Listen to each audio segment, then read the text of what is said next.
Comme on dit, en mai, fais ce qu'il te plaît. Oui, ok, mais pas trop quand même. Dans cette vidéo, je vais te montrer mon budget prévisionnel pour le mois de mai. J'utilise la méthode des enveloppes virtuelles. Mais si tu fais la méthode des enveloppes en espèces, en cash, c'est aussi adapté pour toi.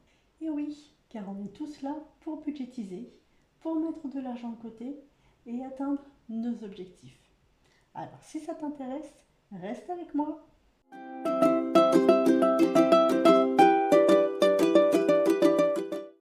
Bonjour à tous et bienvenue sur la chaîne Merci Budget. Pour les nouveaux, je me présente rapidement. Je m'appelle Géraldine, je suis salariée et j'ai en plus cette chaîne YouTube dans le but de vous aider à atteindre vos objectifs financiers. Si vous voulez reprendre vos finances en main, que vous voulez des astuces et des bons plans pour faire des économies, vous êtes au bon endroit. Afin de démarrer cette vidéo et vous présenter mon budget prévisionnel pour le mois de mai, je voudrais juste faire une petite parenthèse pour vous parler d'une chaîne YouTube qui pourra intéresser certaines personnes qui me suivent et qui veulent se faire des compléments de revenus. Parce que oui, on économise, c'est très bien, mais l'autre façon d'augmenter son pouvoir d'achat, c'est d'augmenter ses revenus. Et si on fait les deux, c'est encore mieux. Alors pour les personnes qui sont intéressées, il s'agit de la chaîne Je me lance sur le web. Priscilla parle de création de business sur Internet. Elle donne des conseils et des astuces et des tutos pour devenir entrepreneur sur Internet. Alors ce n'est pas une novice, ça fait plusieurs années qu'elle travaille depuis chez elle, ça fait 5 ans. Et puis en plus c'est ma sœur, donc ça me fait plaisir de lui faire de la pub. Donc je vous mettrai le lien dans la barre de description si vous voulez vous faire des compléments de revenus ou simplement si vous voulez savoir si vous êtes fait pour le métier d'entrepreneur. Donc je referme la parenthèse. Aujourd'hui nous allons faire mon budget prévisionnel pour le mois de mai. Il est un petit peu tard dans le mois car je n'ai pas pu tourner cette vidéo avant, mais c'est bien mon budget du 1er au 31 mai que je vous propose. On a vu dans la dernière vidéo mon bilan du mois d'avril, dont je suis plutôt fière. Et j'espère continuer longtemps comme ça parce que vraiment, cette méthode des enveloppes budgétaires m'apporte beaucoup. J'ai commencé d'une certaine manière avec des supports et puis petit à petit ça évolue, mon budget évolue, mes supports évoluent. Et d'ailleurs, vous les retrouverez sur la boutique Etsy. Je mettrai le lien dans la description avec un code promo. Alors on commence tout de suite avec mes ressources. Et au niveau de mon salaire, j'ai reçu 1214 euros. La CAF m'a versé 185 euros pour ma fille.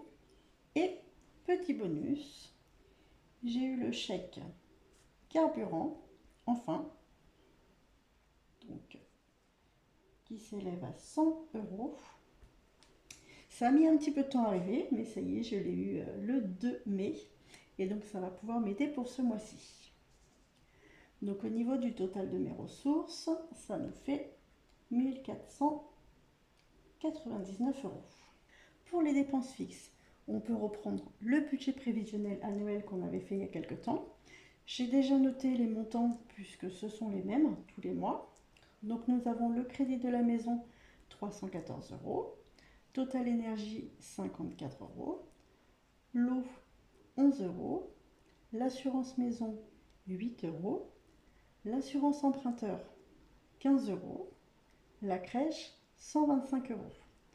Ces montants sont à multiplier par 2, mon conjoint paye la même chose que moi. Au niveau du téléphone 7 euros, mes frais bancaires à 2 euros. Donc je suis chez Boursorama, là c'est totalement gratuit, mais j'ai toujours mon LEP qui est à la banque postale et donc je paye toujours des frais bancaires. Pour information, si vous n'avez pas de LEP, je vous rappelle qu'il y a 10 millions de personnes qui pensent ne pas avoir droit au LEP, alors que pourtant elles y ont droit. Et c'est peut-être votre cas, ça serait quand même bête de passer à côté. Donc, le taux est quand même assez élevé. Et donc si vous n'avez pas vu la vidéo qui concerne les épargnes en 2023, je vous invite à aller la regarder après celle-ci bien sûr. Donc voilà, c'est pourquoi j'ai 2 euros sur mes frais bancaires. Avec un S en plus, ça sera mieux. J'ai rajouté une catégorie pour ce mois de mai, une assurance vie, je viens d'en souscrire une et donc j'ai prévu de mettre 100 € dessus par mois. Avant j'avais une catégorie épargne qui partait sur un compte épargne, mais comme je voyais que j'arrivais à mettre ces 100 € tous les mois, j'ai décidé de m'ouvrir une assurance vie, ce qui me permettra d'avoir des intérêts plus élevés. Si une vidéo sur les assurances vie vous intéresse, j'en ferai une d'ici quelques temps. Donc au niveau de mes dépenses fixes, ça nous fait un total de 636 €. Voilà, il y a tout mon décor qui s'en va. Bon, c'est pas grave. Alors, donc au niveau de mon reste à vivre, donc 1499 € de ressources moins 636 € de dépenses fixes, ça nous fait un reste à vivre de 863 €. Voilà, je remets mon décor en place. Alors, ensuite, on va prendre mon budget planner et on va regarder ce qui va se passer sur ce mois de mai. Hop, c'est ici. Et donc, au mois de mai, on peut voir qu'il va y avoir les granulés à racheter et puis faire l'entretien du poêle. Donc ce mois-ci, on va regarder si on peut acheter notre palette de granulés. On verra en fonction des prix. Ça sera peut-être sur ce mois-ci ou sur celui du mois prochain. Donc nous allons faire les dépenses variables. Au niveau des courses, je vais budgétiser 190 €. On voit que ces derniers mois, j'arrive à rentrer dans ce budget. Donc on va poursuivre sur cette très très bonne lancée. Pour les sorties et les loisirs en famille, je budgétise 25 €. Pour ma choupinette, je budgétise 10 €. Pour la catégorie maison, alors auparavant c'était dans mes enveloppes prévisionnelles, mais c'est vrai que depuis quelques temps je fais pas mal d'achats pour la maison, notamment pour réorganiser les placards, les tiroirs, pour améliorer un petit peu la maison, pour la rendre un petit peu plus agréable. Et donc du coup, je mets cette catégorie plutôt dans mes dépenses variables. Après, ça ne change pas grand-chose, que ce soit dans les variables ou approvisionnées, mais comme ça, j'ai une vision un petit peu plus claire sur ce qui sort mensuellement. On va dire que les dépenses variables, ce sont les dépenses que l'on fait tous les mois ou très fréquemment. Les dépenses approvisionnées, c'est vraiment des dépenses ponctuelles. Vu que ma catégorie maison, elle bouge beaucoup en ce moment, je la mets plutôt dans mes dépenses variables. Et donc, pour cette catégorie, je budgétise 30 €. Ces montants sont à multiplier par 2. Mon conjoint met exactement la même chose sur le compte joint. Pour le carburant, je prévois 150 €. Je pense faire moins, mais je préfère quand même budgétiser ce montant. Pour mes achats perso, c'est une nouvelle catégorie. Avant, j'avais la catégorie shopping et la catégorie extra. J'ai décidé de regrouper les deux parce qu'au final, je ne voyais plus forcément l'intérêt de distinguer les deux catégories. Donc j'avais 20 € pour le budget shopping et 10 € pour les extras. Et donc là, je fais une catégorie achat perso et j'y mets mes 30 €. Enfin, pour la pharmacie, pour moi, pour ce qui n'est pas remboursé, je budgétise 15 €. Ça nous fait donc un total de dépenses variables de 450 €. Pour mes dépenses approvisionnées. Donc pour rappel, ce sont des sommes que je mets tous les mois de côté en prévision de mes futures dépenses. Comme ça, quand les dépenses arrivent, que ce soit la taxe foncière, l'entretien de la voiture, les vacances, un anniversaire, Noël, eh bien je n'aurai pas de souci pour les payer. Donc en gros, l'idée c'est ici de ne pas dépenser la totalité de mon salaire et de mettre une partie de mon argent de côté en prévision de ces dépenses. Si vous voulez savoir comment ça fonctionne pour faire un budget prévisionnel annuel et donc comment on budgétise tout ça, je vous renvoie à faire mes vidéos sur comment faire son budget de A à Z en 5 étapes. Elles vous permettront de faire votre budget prévisionnel annuel facilement puisque j'ai tout détaillé. Alors tout d'abord, nous avons la catégorie voiture, tout ce qui concerne l'entretien de la voiture. Et donc là, je pars sur une enveloppe de 50 € par mois. C'est un montant dont je n'aurai certainement pas besoin, enfin en tout cas, j'espère. Et donc pour cela, j'ai créé des fiches de suivi annuel des enveloppes. Et donc on voit que tous les mois, je mets 50 € de côté. Ici, c'est les cases où il y a noté les dépenses. Et ici, on peut voir mon solde. Donc au mois de janvier, février et mars, j'ai rien dépensé du tout pour ma voiture. Au mois d'avril, j'ai dépensé un petit peu. Et donc mon solde pour cette catégorie est de 145 €. C'est-à-dire que j'ai 145 € à l'heure actuelle sur mon compte pour pouvoir faire face à ces dépenses qui concernent la voiture. Donc là, je vais rajouter sur ma fiche de suivi annuel des enveloppes mes 50 € pour le mois de mai. Et je fais exactement la même chose pour toutes mes catégories. Voilà, le carburant, ma santé, en fait toutes les catégories, que ce soit les catégories qui me concernent que moi ou les catégories qui concernent le couple. Voilà, là c'est la catégorie pour notre choupinette. Donc tous les mois on met de l'argent de côté, je mets 10 €, mon conjoint met 10 €, ça nous fait 20 € sur notre enveloppe pour notre fille. Et donc on peut voir le solde à la fin de chaque mois. Donc je remplirai tout à l'heure toutes les enveloppes pour le mois de mai.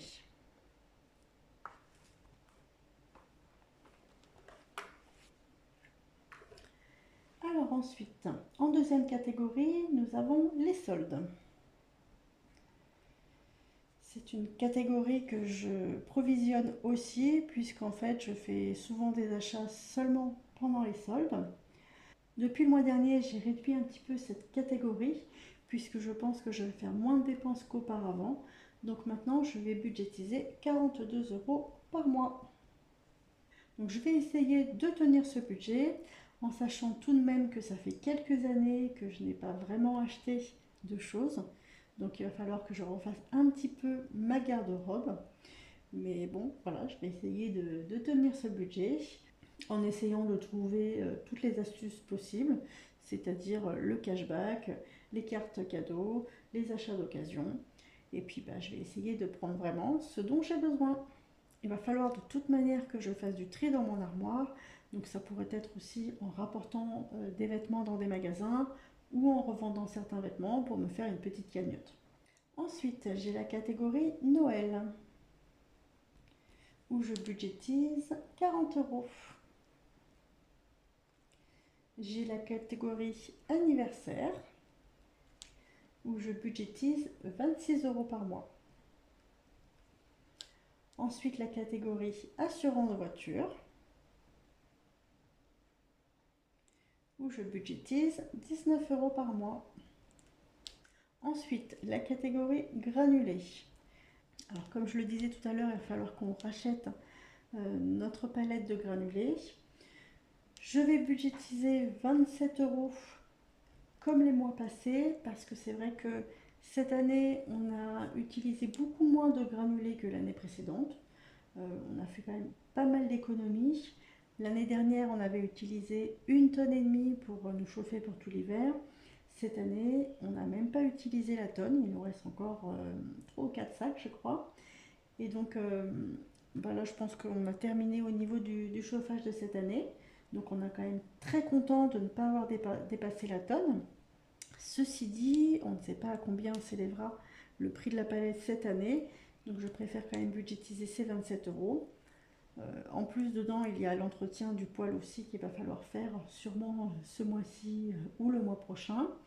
Et puis, on achètera la palette de granulés ce mois-ci ou le mois prochain aussi, en fonction de ce qu'on trouve comme prix. Donc, pour le moment, je budgétise toujours 27 €.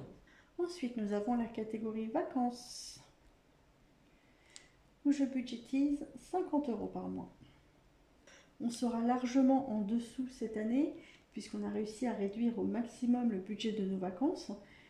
D'ailleurs, si vous n'avez pas vu la vidéo qui parle de ce sujet, je vous conseille d'aller la regarder. Je vous parle d'un super bon plan dans lequel on a vraiment réussi à vraiment réduire le prix de nos vacances.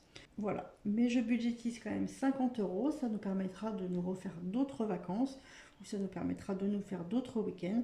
Donc pour le moment, on garde ce montant. Ensuite, j'ai prévu une enveloppe inflation. Alors là, c'est un petit peu une enveloppe fourre-tout, on va dire. Donc là, c'est une enveloppe qui va pallier un petit peu à toutes les augmentations qu'il peut y avoir dans n'importe quelle catégorie. Donc là, je budgétise 10 euros pour ma part, 10 euros aussi pour mon conjoint. Ça nous fait quand même sur l'année, alors je suis très mauvaise en calcul, ça nous fait 240 euros sur l'année, qui va permettre de pouvoir effectivement aller dans une catégorie d'enveloppe si jamais on a un souci. Si par exemple au niveau de la voiture il y a un peu plus de frais ou qu'on doit faire d'autres choses dans la maison qui n'étaient pas prévues, on a quand même 240 euros pour pouvoir un petit peu jongler avec cet argent. En sachant qu'on a quand même chacun de notre côté un fonds de secours au cas où, pour pouvoir changer par exemple nos appareils électroménagers qui commencent à être très vieux, ou alors pour pouvoir faire face à un cas d'urgence. Et ensuite, dernière catégorie, il s'agit de la taxe foncière. Puisque nous sommes propriétaires et donc nous avons la taxe foncière à payer et elle augmente tous les ans. Donc je budgétise 32 euros. C'est pour ma part, hein, encore une fois, mon conjoint met la même chose.